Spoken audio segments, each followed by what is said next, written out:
Hello guys and welcome sa day 2 ng ating Boracay vlog. For today's video ay samahan nyo nga kami mag-island hopping. Bale, ito nga yung unang activity na gagawin namin dito sa Boracay. Ito nga pala yung magaganda kong pamangkin at ito si Prince. Dito nga lang muna kami sa harap ng hotel namin nag-aantayan. Dahil nga binubuk pa ng mga kasama namin yung island hopping. Bago nga kami mag-island hopping ay nagpa-braid muna kami ng buhok. Separate video ko na lang guys yung pagpapabraid namin ng buhok. Dahil nga DIY yung punta namin dito sa Boracay ay wala din kaming nakabook na activities. Pero okay lang dahil kaliwat kanan naman dito yung mag-o-offer sa'yo ng water activities. Sa dami nga ng pwedeng gawin dito ay kukulangin yung 3 araw na stay. Inuna na nga namin itong island hopping dahil ito yung matagal. Halos maghapon kasi yung gugugulin mo dito sa island hopping. Depende pa yon kung pupuntahan nyo lahat ng attractions. May kausap na nga kaming tour guide dyan at inaantay na lang namin dumating yung bangka. 900 pesos per head nga yung binayad namin sa island hopping. Nagdagdag na lang kami ng 100 per head para doon sa tour guide. Sa 900 pesos nga pala na yon ay meron na din kasamang buffet lunch. At sarili na nga namin yung bangka, wala na kaming ibang kasamang joiners. Mabuti na lang at maganda yung panahon ngayon dito sa Boracay. Dating kasi namin nung day 1 ay medyo maambon. Mga ilang minuto nga lang kami nag-antay dyan at tinawag na kami ng aming tour guide dahil dumating na yung bangkang sasakyan namin. Buti na lang napaganda pa yung binuk kong hotel dahil malapit lang siya dito sa sakayan ng mga water activities. Ali, ito ngang parang mahabang daan na to na nasa gitna ng dagat ay dito sinusundo yung mga may water activities. Natatawa nga kami ng mga oras na yan dahil para kaming lasing. Para kasi itong mga container na pinagdikit-dikit lang kaya naman pag umapak ka dito ay gumagalaw. Nakasakay na nga kami sa bangka at excited na ang buong Ancheta fam. Buong Ancheta fam nga kami dito dahil kasama ko nga dito yung mga binan ko, 2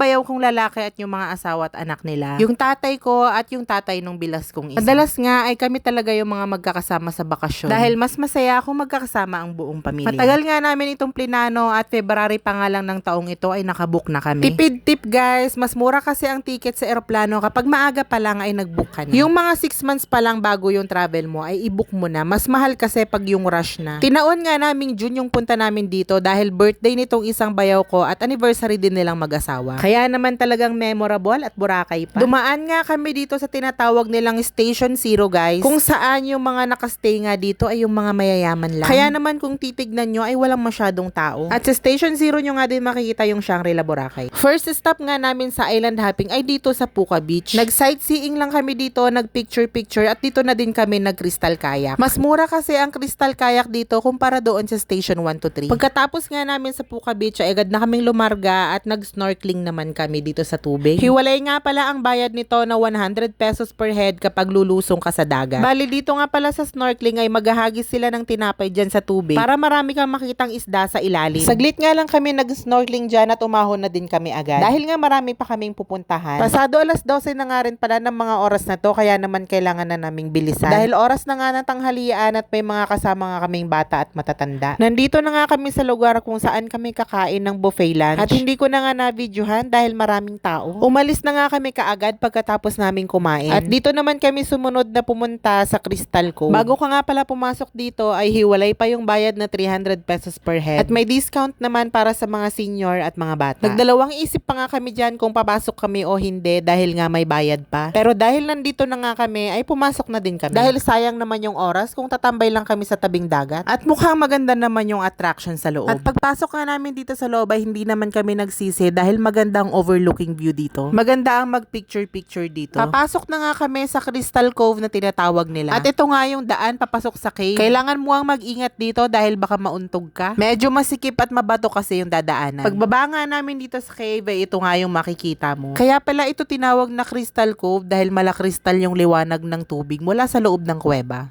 Ganda dito oh.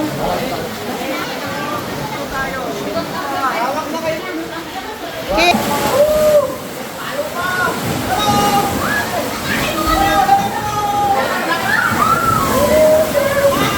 Pagkatapos namin sa Crystal Cove, agad na nga kaming umalis dahil hindi pwede magtagal sa loob. Marami kasi ang nakapilang tao para pumasok sa loob, kaya naman kailangang lumabas din agad. Medyo pagod na nga kami ng mga oras na yan, pero meron pa nga kaming isang cave na pupuntahan. Sa kabilang side lang din naman nitong isla na to. Kakailanganin mo nga dito ng maraming energy dahil more on lakad. Buti na lang at buffet yung breakfast at lunch namin kanina. Pagdating nga namin dito ay pila din ng mga tao. Bali dito nga ay lulusong ka ng tubig para makatawid ka dun sa maliit na kuwebang papasukan. Hindi na nga ako sumama kasama dyan lumusong ng tubig dahil medyo malalim nga at baka mabasa yung mga gamit. Tinanong ko na nga lang yung asawa ko kung anong makikita doon sa kabilang side. Sabi nga niya ay dagat lang din pero maganda daw ang view. Hindi na nga kami nagtagal dito at umalis na din kami agad. Bale, ito na nga yung huling pinuntahan namin sa Island Happy. At hindi na nga kami pumunta doon sa may cliff diving dahil wala namang magdadive sa amin. Hanggang dito na lang muna ulit ang ating vlog, guys. Sa susunod ay ipapakita ko naman sa inyo yung ibang water activities na ginawa namin dito sa Boracay. Salamat sa inyong panonood. Bye!